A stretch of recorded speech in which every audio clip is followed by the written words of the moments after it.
Great. Okay. And then just confirming that Mitch is there, and I believe he was going to introduce somebody before I went. Mitch was here. I think he had to go to committee meeting. I think I was going to go really quickly. Okay. Introduce myself. Yes. Mr. Stensing's here. He's going to has a small presentation that he'll go ahead and present to us. Great. Great. Okay. Hi, Logan. You go ahead, and then let me know when you're ready for me to jump in. All righty, will do. Okay. Tell me when is it streaming? Are we good? Awesome. Great. Well, it's great to meet you all. Senator Francisco and everyone that's joining us online. My name's Logan Stensing, and I'm a policy coordinator with Thrive Allen County based in Iola, Kansas. It is a nonprofit that is dedicated to improving health and wellness and quality of life in our county. And we've also been engaging in some efforts around early childhood education. That's one area of work where we see when we invest there, there's really long-term impacts for our community in regards to health and education outcomes.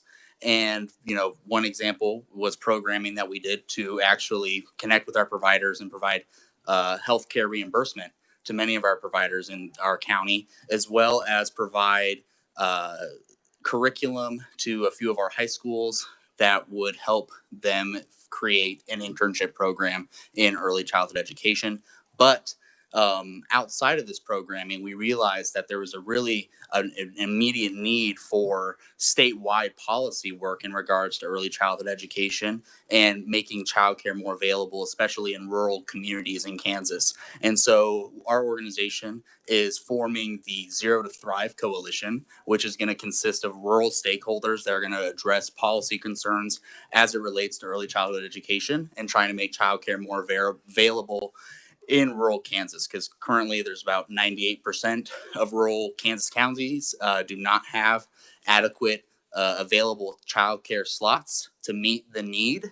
And that is a really bad problem. And we really have been struggling. And I think this is just very apparent, and it's talked about a lot in the state legislature, is the issue of out migration and of people leaving our rural communities. And that's really the aim of this coalition, is to try and at least stem that flow out of our communities by, one, getting childcare to be the best that it can be in those places. So I really am looking forward to connecting with more legislators and to encourage them to join the Early Learning Caucus, because I think this is a really, really vitally important group.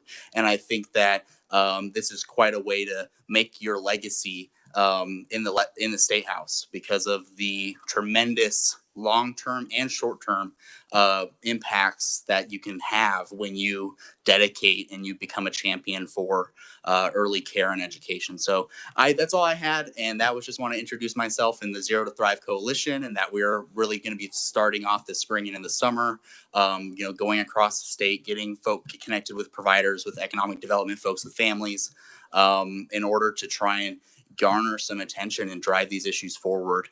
And so we're wanting to work with every legislator we can, and to hopefully get some wins for early childhood education, especially for rural Kansas. So I can answer any questions if you have any, Senator Francisco, or if there's any folks that are watching us online, you can email me at logan@thriveallencounty.org, and I would love to schedule a meeting. You're welcome anytime in Iola, or I'll come meet you. So we'll do it either way. That's all I have, Monica, if you want to take it.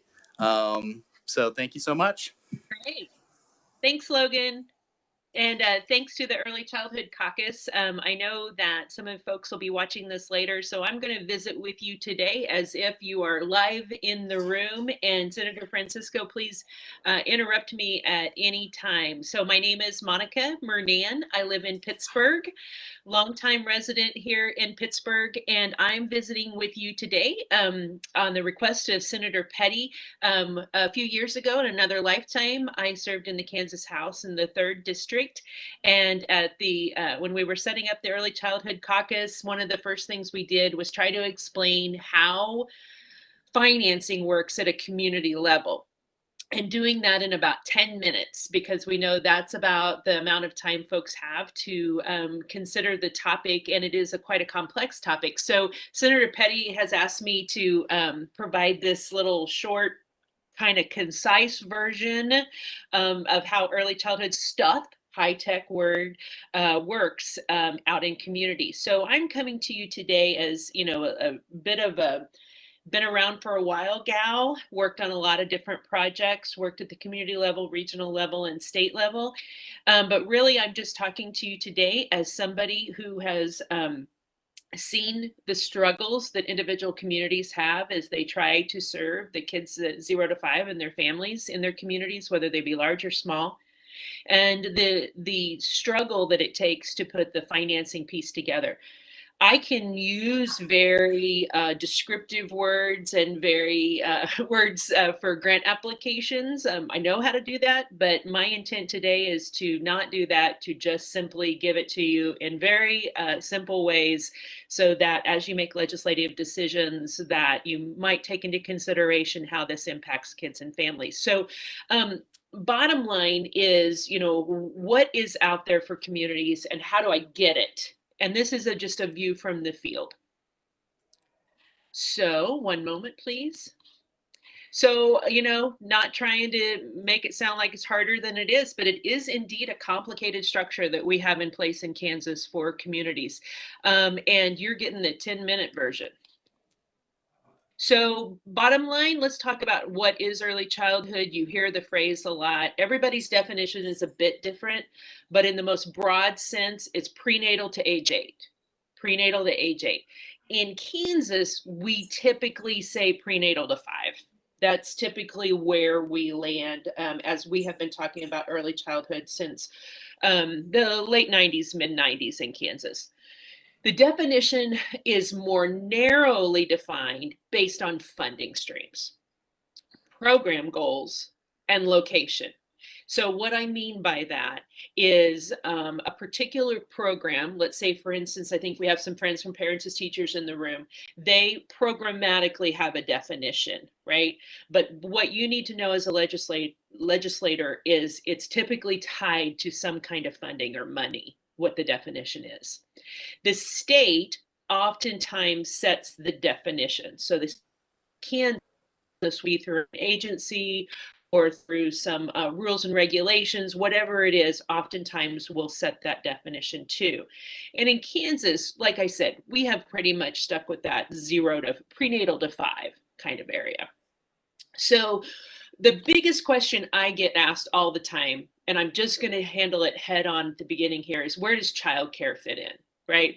So let's talk about some vernacular here. We used to call it daycare. We call it childcare, but the best phrase for it is early care and education. So you hear people use that phrase a lot, but what it means is that support that is available in communities that allows folks to work and go to school and their kids be in a safe environment, but also in a quality environment that is way more than just safety.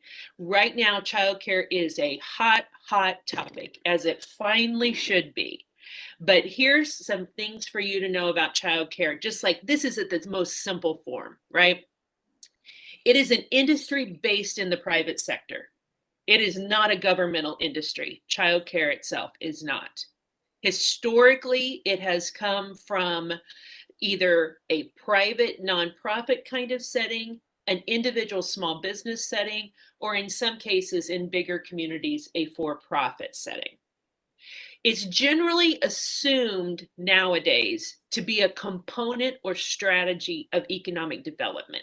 So as a legislator, I mean, really that conversation is over. It is economic development. Childcare is a strategy, just like water, sewer, roads, broadband. That's what it is, something that has to happen.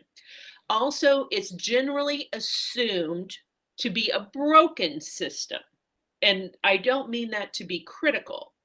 I mean that the way that the system has just developed organically for the provision of childcare across the United States is not structurally sound. And people who are in this world, and more importantly lately, governmental groups, are recognizing that this system isn't functioning at the capacity it should. There's lots of reasons for that. And if you want to get into it at some point in time, there's great information out there. But we knew this before, but COVID just put a huge spot on it, huge spotlight.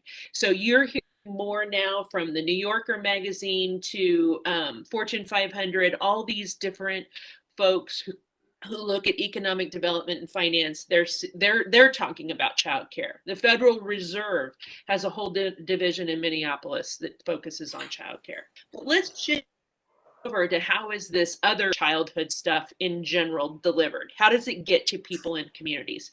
It can be any of these five or all. I'm sorry, any of these four or all. Lots of school-based programs. So say, for instance, a school district sponsoring pre-K option and partnering for Head Start and parents as teachers, and maybe in my neck of the woods, Kansas Children's Service League, Healthy Families.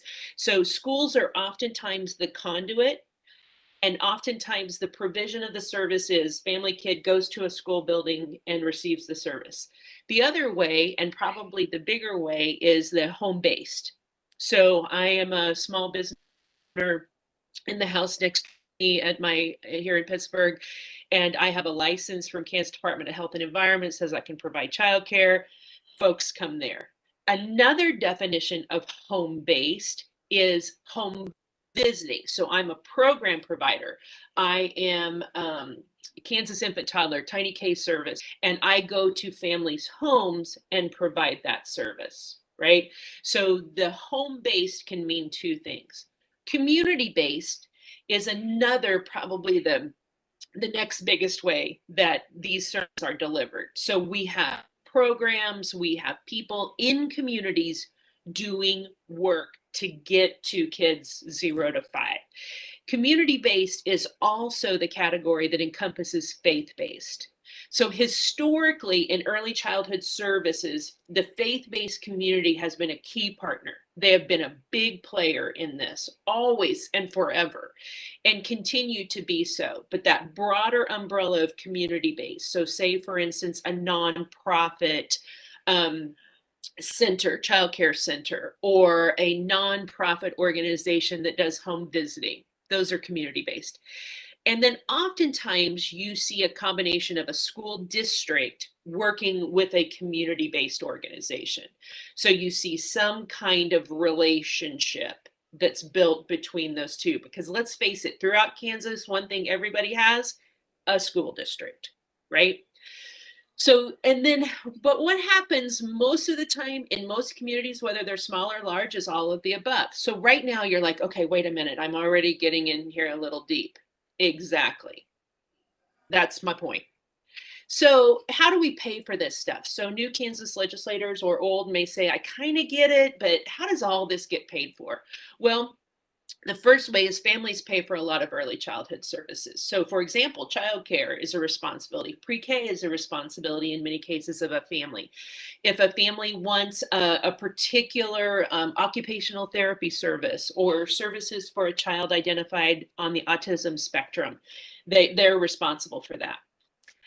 Over here on the right, top right corner, we do a lot of funding for services based on geography. So for example, we may give a grant or a contract to an agency to do some particular type of early childhood service, but only in Loudon Republic counties, right?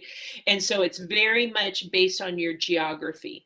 Or back to my point earlier about school districts partnering with community-based settings, the school district may say only in USD 101 catchment area. So you see how the geography thing works?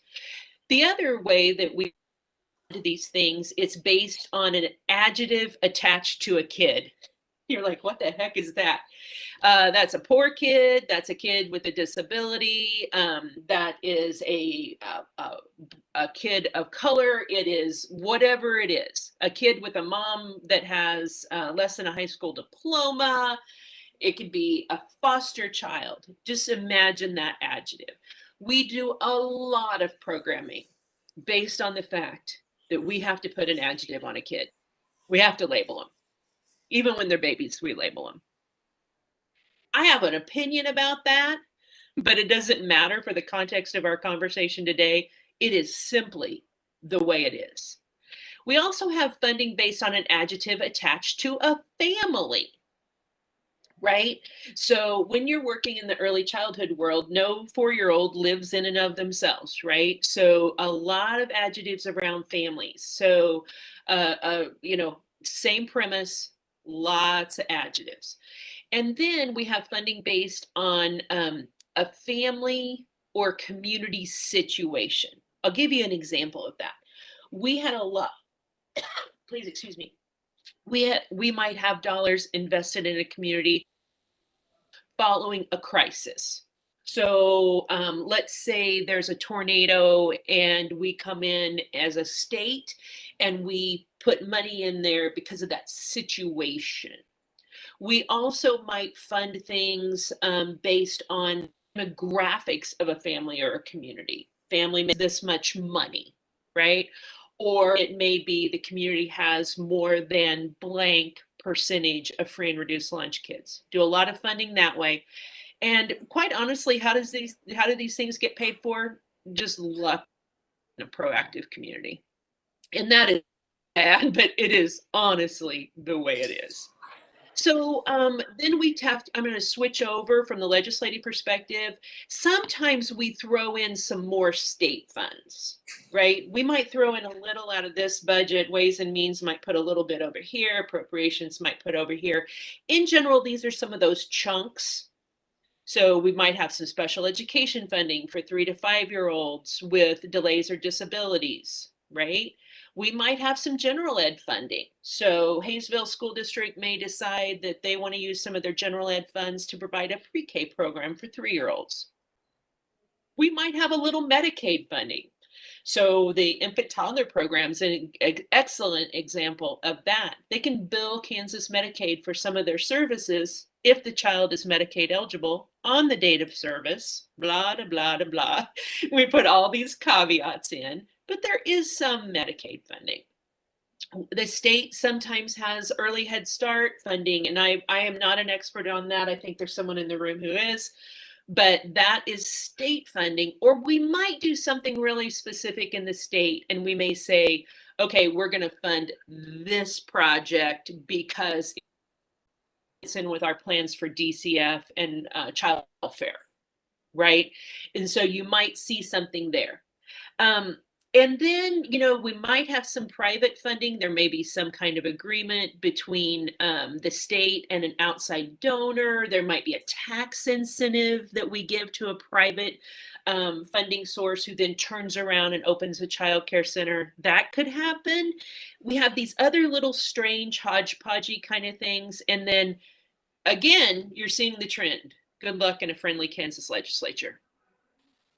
So, sometimes, occasionally, and even more so now with COVID, we do have more federal dollars that are coming in. So there is such a thing as a grant to the state. The Kansas Children's Cabinet and Trust Fund, Kansas Department of Education, and other agencies went after a big grant that's called PDG, Preschool Development Grant, several years ago, and we're benefiting from that process. Also federal dollars that come into the state budget for child care assistance for individual families. That comes through DCF. We historically, as a state, over the last several years, are woefully underperforming in getting those dollars out to families. There's a bill out there right now that could help some of that situation. I think the highest number I've seen is 12% of eligible families receive this assistance.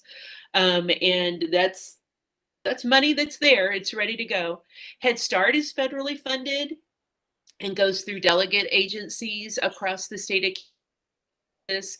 And again, good luck and a proactive set of state agencies, because if state agencies aren't applying for these dollars or doing the compliance work necessary to get these dollars flowing and keep them flowing, we don't get them in Kansas. So, but it does happen. So, Monica? Yeah. If you go back to the slide on federal funds, I was really encouraged when there was the additional funding sent to every family from the federal program. Yeah. Did you see that make a difference? That certainly would allow some more families to make investments in child education. Yeah, exactly. Did Thanks you for have any pointing that out. experience with that in particular families or You know what I situations? heard out in the field, Senator Francisco, was that those dollars, it took quite a bit of pushing to educate families about the availability of those dollars and how to get those dollars. That really was quite a process. But we did finally get there. We got some families that were able to get those dollars. I believe that the lower income folks, that amount of money was enough to make a pretty significant impact, because one of the things that we know is that infusion of dollars, even if it's under $1,000, really does make a direct impact on families and making those investments. But my observation from the field, though, was, boy, we had to do a lot to let people know that that was available. Good point, though. I need So, to add that to the list. well, and I'll just say we want it to be available, but we want it to be something that you can count on. It Yeah, becomes much more valuable to the family if they know it's not just a one-time that's right. situation, but that next year and the year after and the year after that, they know that those dollars are going to be coming to their family to help them and their children. You're absolutely right. Last thing you want to do is start a kid in pre-K and then have to pull them out because you can't pay for it, right? You are absolutely right. It's all about that consistency, right? And that's true of all of us. Any family, right? Okay. So I thanks for bringing that up. So, as a Kansas legislator, if you're right now going, "Oh Lord, my head is spinning." Yeah, exactly. Try putting a baby on your hip and a job where you can't use your phone or the internet, right? How to manage this and maneuver through it becomes even more complicated for young families. So,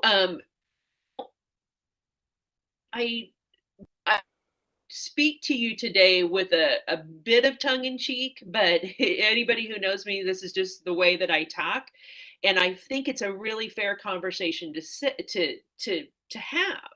You know, what I've got here on the screen, wait a second. Who said anyone other than the mom and dad should pay for anything? Right? Who said that should even happen? I'll take that. I'll take that. And here are my answers. After 25 years in this field and having these conversations every day of my career, I am now old enough to say, okay, one, that's an old argument. We need a new one. Number two, we have to, as decision makers, educate ourselves on what does that really mean, right? What does that really mean? So I always said to people in my old job, the cost to send an to the child care center that I ran for 17 years in Pittsburgh was $6,240 a year. One baby. The cost to send a freshman to PSU tuition and fees for 1 year was $7,740. We do all kinds of things to ensure freshmen can go to college, right? We know that that investment pays off. We know it's expensive for families. We know that the system providing that education must be supported. And it's so critical to our infrastructure. But yet we're still saying, hey, based on the research, even though we know 0 to 5 is really the most critical time for learning, it's still the family's deal. So, the real cost is the issue. That's what it really comes down to. So when somebody educates themselves up on the topic, and it really comes down to it, the real cost of care, and I am talking specifically now about childcare. Okay, moved back into childcare because it is kind of the kingpin that everybody needs, right? It's the common denominator. The real cost of care for that same infant that I'd mentioned is $15,000 a year, and that's with paying a teacher $9 an hour. $9 an hour. So when I said to you earlier in that second slide that the industry is generally assumed to be broken when it comes to child care, this is what that looks like in a local level. This number still holds true here in Pittsburgh. So I also, when I was in the legislature, the thing I heard, well, all these programs, I have all these people coming to me, I have them bringing me these flyers, why? Well, why? It's because we have had to, those of us out in the field have had to Frankenstein everything together. We've had to do the adjective game. We've had to do the geography game. We've had to do the mandates from the federal government game. And also because they are communities, right? They are worried about their kids and families. They've taken advantage of everything they can get their hands on. And because families have pieced together, have to piece together everything. There was recently, about a year, maybe 2 years ago now, a huge needs assessment done of early childhood by the Kansas Children's Cabinet and Trust Fund folks with the PDG grant. It's a big collaborative of a lot of people. Bottom line, for a Kansas kid, totally depends on where you live. Geography is everything, whether you get to have quality programs or you don't. It really comes together. But more importantly, for that family, that piecing together, that puzzling together while you got a baby on your hip, there you go. You can see how difficult that is. So, as we move forward, here's a listing of some of the programs that are out there. So as you read these and think through these, oh yeah, I love Parents as Teachers, or I love our pre-K program at our school district, or Healthy Families Saved Our Lives, all of those kind of things. Those are some of the names of the different programs that are out there busting it to try to create this framework for all of this to work. So right now, today, what are the driving forces right now? Why should we assume, lady that's on the screen here, that the conversation is over? It is economic development. It is investment that is sound. It is a piece of us moving forward out of a pandemic. So bottom line, we know more now than we've ever known from science and technology. We can see the brain. We know how it develops now. We didn't know that 20 years ago, 25 years ago.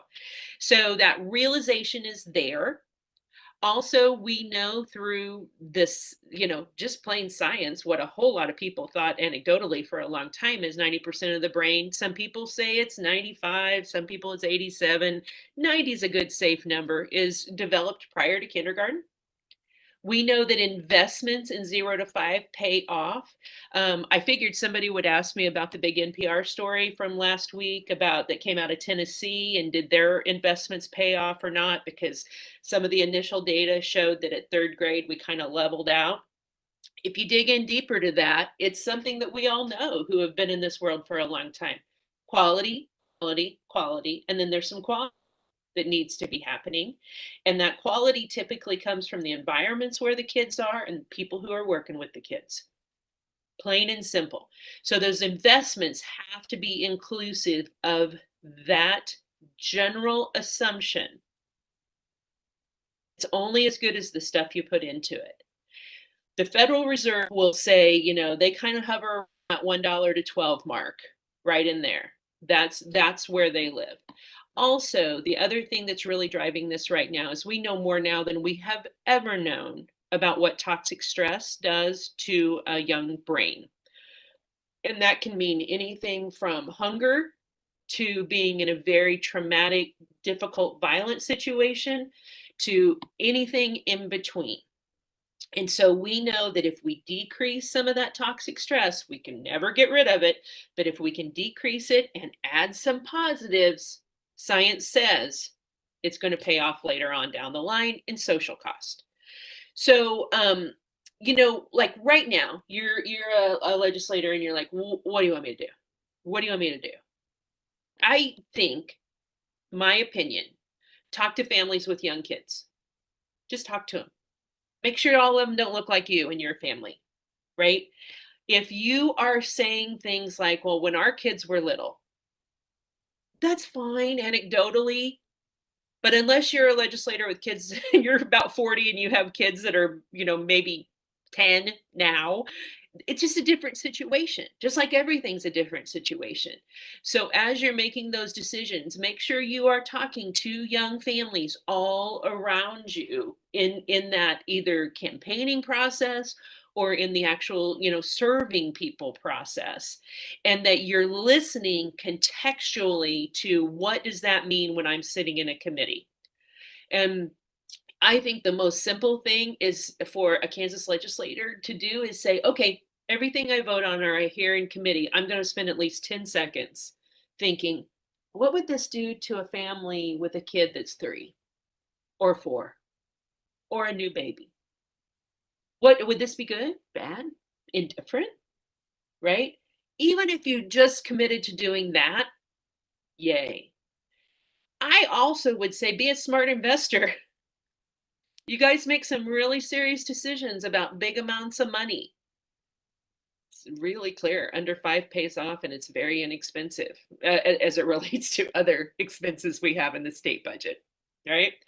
And then the final thing, and I say this with love and kindness and peacefulness, don't judge. When we come to talking about programs in the Kansas legislature that support very young children and their families, we go to judgment just like that. We just go to judgment. Well, if they only did this. Well, if they only did that. Right? Well, this. Well, that.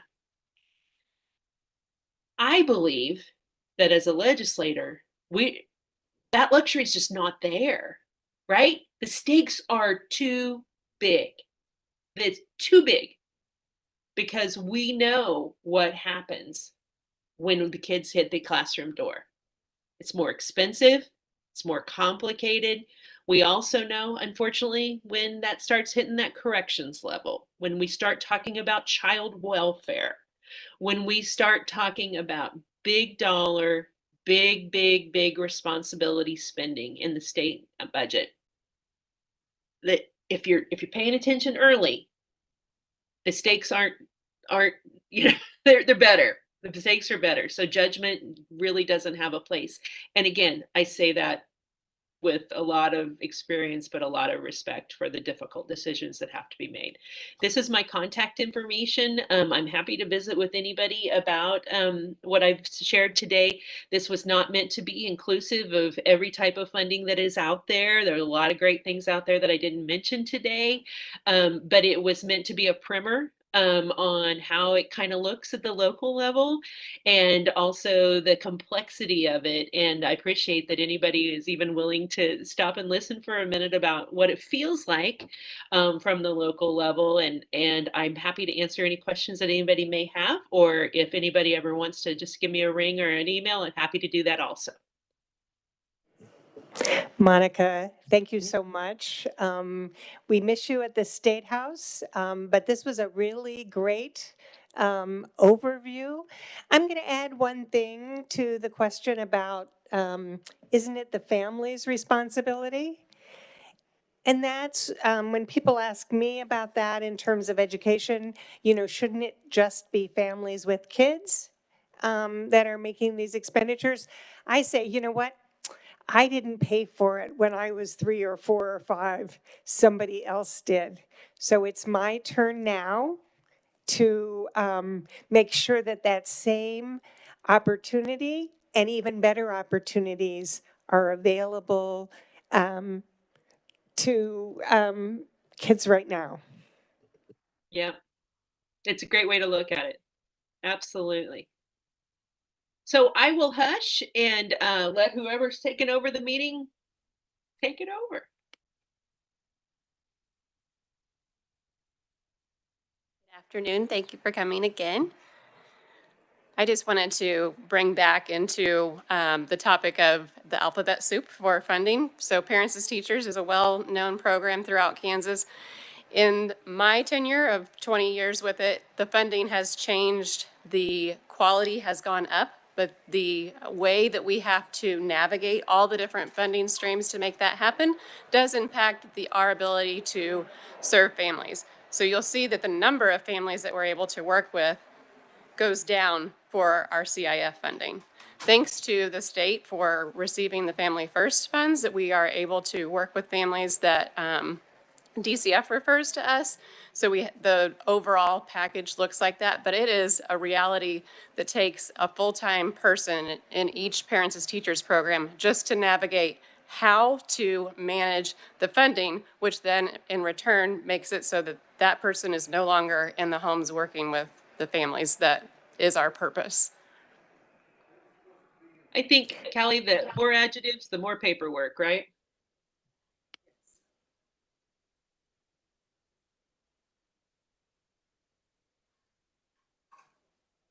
So we want to welcome another senator to the room, and probably with some pages. So you have just shadows, okay. You have just missed a really interesting presentation. I know that this was going to go on until 1, but Monica was able to do it in 10 minutes. So get on your computers and take a look and see what happened at the meeting right before you got here.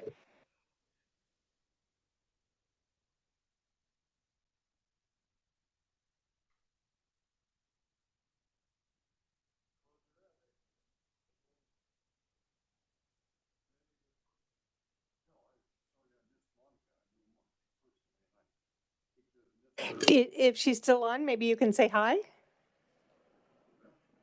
I'm sorry, I didn't hear who was there. Monica, it's an old colleague of yours. This is Chuck Schmidt. I just wanted to say thank you for what you did. Great.